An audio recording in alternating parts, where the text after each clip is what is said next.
What is going on, guys? Check out this killer Washburn N4. Before we get started, if you are a Washburn N4 fanatic or a Nuno fan, make sure you subscribe to my channel. We got a lot of Washburn N4 videos on here for you to check out. So let's get started. This is part 2 of the Washburn Rebuild Parts Guitar, or whatever you want to call this thing.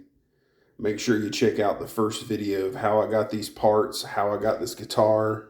Really cool story. I had a guy hit me up who was really super nice, awesome guy who said, hey, I got this neck and this body that I bought off of eBay, and I've kind of got all the parts together, but I really don't feel like putting this thing together. And I know you and your guy love this type of stuff. So he offered to send this to me, no charge, just to see what I could do with it.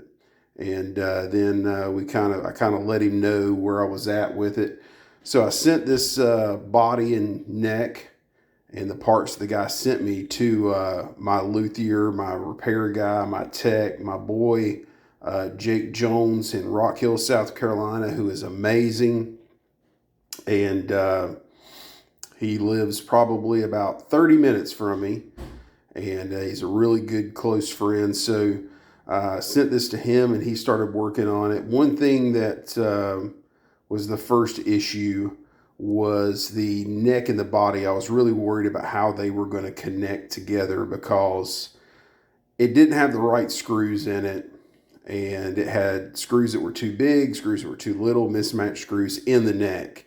And the holes for the neck where the screws go into the neck were all wallowed out, and so he had to go in there and fill those holes, re-drill them.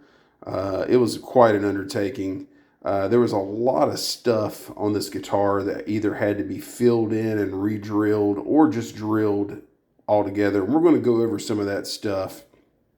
First of all, this body, a buddy of mine who actually worked at Washburn remembers this body. It's made out of a piece of Honduras mahogany.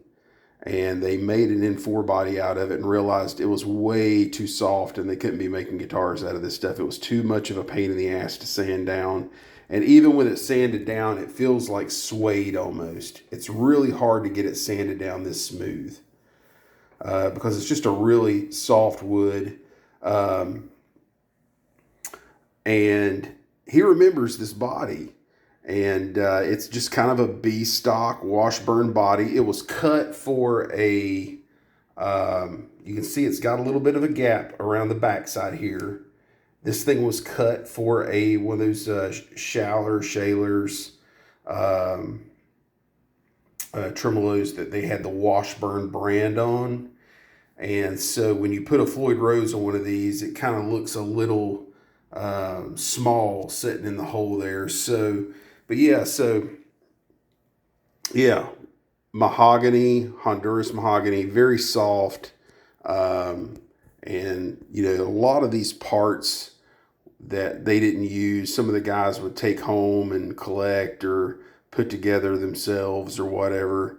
And, so this guitar ended up with somebody, and I don't think this is a Washburn neck. I think this is a custom-made neck that somebody had made for this body. There are a couple guys out there that make N4 necks.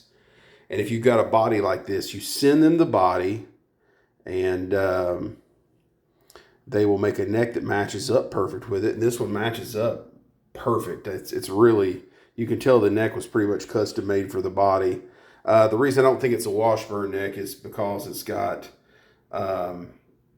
really amazing piece of rosewood for the fretboard. It's got a rosewood fretboard, but it's a really nice piece of rosewood. And it's got the, abalone or whatever fret markers that look really cool. Not just the regular plain white fret markers. It looks really great.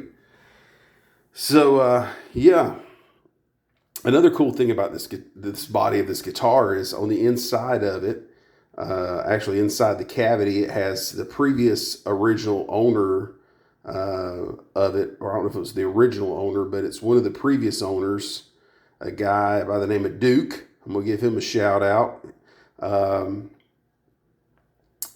It's got his name written inside of it with his phone number. So I actually hit him up and said, hey, I got this body. You know, what can you tell me about it? And he sent me a picture of this guitar when he had it assembled, and it was totally different. It had gold hardware and fancy pickups, and it was a totally different looking guitar. Almost didn't even look like an N4. So then I guess he took it apart and listed it on eBay, and then this guy bought it. So that's really cool. I've kind of been communicating with the guy that I bought the stuff from, and I've been communicating with that guy. And he's a friend on Facebook now. Really cool guy. So let's dig into it. Of course, it had a volume pot and a tone pot on it at one time, so I decided to put a arcade style kill switch on it. It's always a cool little treat. As you can see, this body is kind of like a butcher's block. It's got a bunch of nicks and stuff in it. Like I said, it's really soft Honduras mahogany, and it can ding up really easily. So it looks like a butcher's block almost, but I did try to sand it down a little bit. But that's as good as it's going to get. Floyd Rose, like I said, it's sitting in there where the Washburn shallow bridge would have been sitting, so it doesn't take up quite as much real estate. Bill Lawrence USA in the bridge. And this looks like a 59 Seymour Duncan, but it's actually not. This is a PRS neck pickup that my guy had. So if you saw the original video, the guy sent me a Bill Lawrence USA, and he also sent me a 59 to go in it. The 59 he sent was actually for a Les Paul. It was a long-eared pickup, which it won't fit in this guitar. So I'm sending that back to him. And the Bill Lawrence that he sent me was only pushing 9K, so I think it had a dead coil on it. Either that or it was a neck pickup or something. So I'm sending those back to him. I was able to use this really cool knob he sent me. I love this knob. It's a really brushed vintage type knob. And it does have the original gold switch that it had in it before. Had to clean up this neck joint a little bit here. It kind of had some grime and crap that had built up on it a little bit. Fret work, of course, we did the normal fret work on it. So I'm going to start up here at the headstock. Of course, somebody's put a Washburn logo on it at one point in time, and I've actually got a couple of other Washburn logos, and this one is stuck on there really good. I can't even pry it off, so we're just going to leave it on there. It looks good. It's got Grovers on it, which are pretty cool. Let's go ahead and flip it up here real quick. So someone put different tuners on it sometimes. So it's got some holes in it there where those other tuners used to be. And it had a really big hole right there that I filled in with wood filler. And here is the Floyd Rose nut that we put on it. The other thing was the nut fits fine on it. It's all good. Had to take a lot of wood on it to get it low enough. The nut was way too high on it, so he had to take a lot of wood out of it. The bad thing was someone had already tried to mess with the wood on this thing, and they took way too much wood off on this side.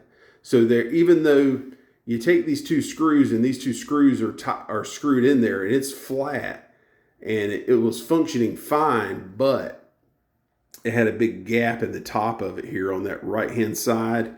And over here, you can actually see there. So what I did is I filled it in with wood filler. And then up here where there was a gap, that's actually filled in with wood filler. So it looks good now. It's as good as it's going to look. But it's looks a lot better. And let's go ahead and flip it over. We're going to take a look at the back of it. So it does have a gold backplate on it. Backplates are about impossible to find these days. The guy did send me this plate and it fit perfectly. The only thing is this guitar has never had any backplates screwed onto it. So he had to drill holes for each one of these plates and put new screws in it. So that's all new. Even when Duke sent me the picture of the guitar when he had it, it never had back plates on it. So this back plate here is actually one that I bought on eBay that we had to cut down and shape to get it to fit this hole. And it fits pretty good. It looks pretty good. It doesn't look bad. So let's get back to the back of it here. So here's the Floyd Rose trim. And if you look inside there, what we had to do was my guy had to go in there, and it looked like somebody had tried to drill a bunch of holes in there before. So what he did was he went in there and filled those in and re-drilled them straight and flat and correct the way they're supposed to be. And yeah, so you can kind of see this Honduras mahogany. It's really soft, and like when I touch it, it almost feels like fur. It's kind of weird there. Let's lean forward here and see if we see what's in there. I don't want to make sure, I don't want to show somebody's phone number in there, but I think that's the previous owner's information. There's some stuff written underneath the spring, and then the guy's phone number and name are written underneath this. So yeah, I don't want to show too much of that. But yeah, I put the clip locks on it just to kind of give it more of an M4 look. So yeah, it's got a gold back plate on it. I'm going to leave that on there. I think it gives it character. I am going to change out the gold jack. It's got like a Les Paul gold jack on it. I'm going to change that out and put a chrome one on it. I'm about to order one of those right now. We did have to put a new jack on it today. The jack that we originally came in it, you could plug it in fine, but if you barely touched it, it would just fall out of it. It had no grip to it. We tried to adjust the tab. It wasn't working. So that, I think it just had lived its life, if you know what I mean. But yeah, plays great, sounds great after a lot of work. I will tell you that this mahogany sounds nothing like a normal N4. It has a big, huge, wide open sound. It does not have that really sharp, I guess, harsh tone. You know, Bill Lawrence pickup's kind of harsh as it is, and then you take it and you put it on an alder body guitar, which is really hard, and that gives you that Nuno really sharp, aggressive, percussive sound. And this guitar doesn't have that. It sounds a lot more, you know, like a normal guitar. This wood really tames down that pickup. So yeah, but it's a killer guitar now. It's awesome.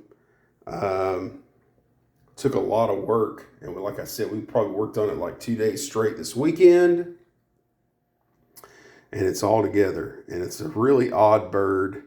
But yeah, like I said, this is really soft. Can't get enough of that. So, love bringing these things back to life. Hope you guys enjoyed the video.